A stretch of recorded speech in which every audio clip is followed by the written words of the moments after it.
Hello friends, welcome to my YouTube channel.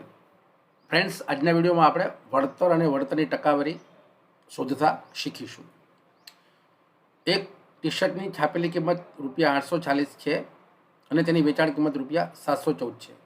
તો વળતર અને વળતરની ટકાવારી શું થાય? તો સૌપ્રથમ આપણે વળતર શોધીશું. તો વળતર શોધવા માટે આપણે સૌપ્રથમ છાપેલી કિંમતમાંથી વેચાણ કિંમત બાદ કરવી પડશે. એટલે કે વળતર બરાબર છાપેલી કિંમત ઓછા વેચાણ કિંમત. તો અહીંયા ₹840 છાપેલી કિંમત છે, એમાંથી ₹714 વેચાણ કિંમત આપણે બાદ કરીશું. તો આપને મળશે ₹126. તો આપને વળતર ₹126 આપને મળ્યું.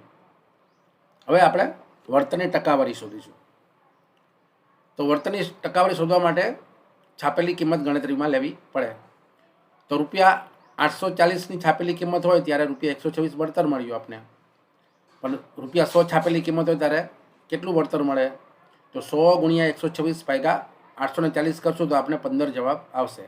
તો આવી રીતે આપણે વળતરની ટકાવારી આપણે શોધી શકીએ. વિડીયો સારો લાગ્યો હોય તો લાઇક, શેર અને સબસ્ક્રાઈબ કરજો. કાંઈ પ્રશ્ન હોય તો નીચે કોમેન્ટ કરજો. હવે પછી આપણે નવા વિડીયોમાં મળીશું. ત્યાં સુધી જય શ્રી કૃષ્ણ, જય ભગવાન. Thank you.